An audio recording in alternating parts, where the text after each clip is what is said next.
Shout out to Aldi. Mom found a brisket, a little corned beef brisket for $6.10. That's a steal. Cute little piece of meat. The spice packet is included. I wonder if it's good. We shall see. Stay tuned.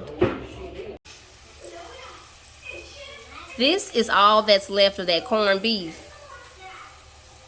that we got from Aldi. This is all that's left. We done ate it up. I ain't even had time to do a video or nothing like that because we done ate it up. This is like 3 slices. I got some potatoes going. It's 2 Idaho potatoes in this skillet. Cut them up like that.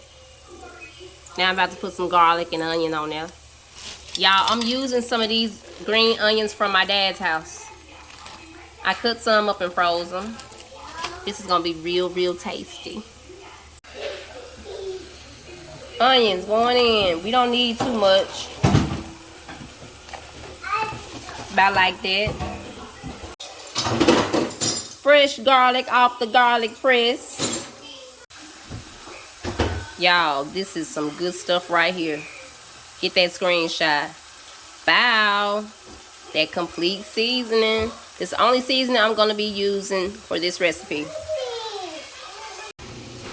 These potatoes are almost cooked, but I'm going to steam them a little bit to help them out. So I just put in about 1/4 cup of water. I'm just going to let them steam and finish cooking. The potatoes are now cooked all the way through. Alright, so I'm going to put 1 tablespoon of butter. That's all you're going to be using. I did start these potatoes off in a little bit of oil.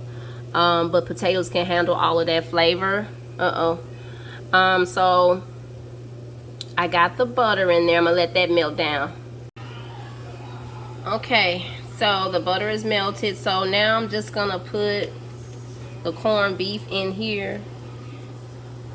I'm just kind of tearing it. I don't want to shred it up or nothing like that because I want to see my beef, you know. I want to know that I got corned beef hash.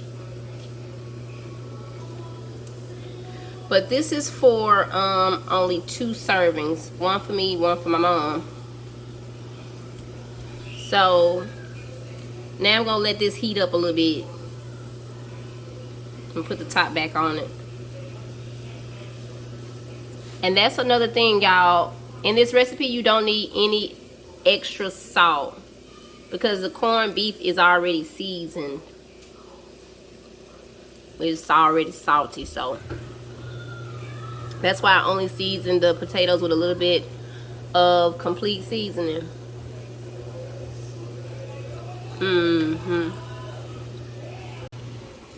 So once this heats up a little bit, I am going to toss it around with the potatoes. I just don't want to break it up too much.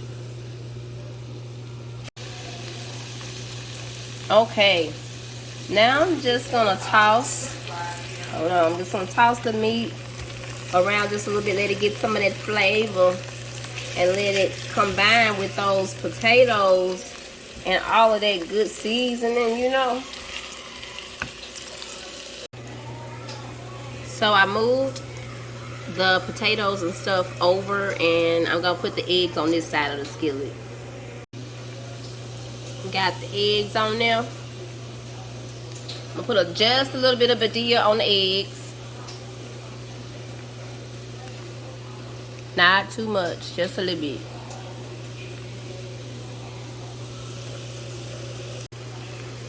We don't really like our eggs runny like that, so I'm gonna poke the yolk a little bit.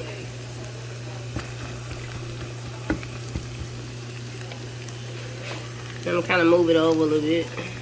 See? I'll be back. So our eggs is gonna look something like this. I'm gonna let it go for another second or 2. Now I'm just gonna move the egg on top like that.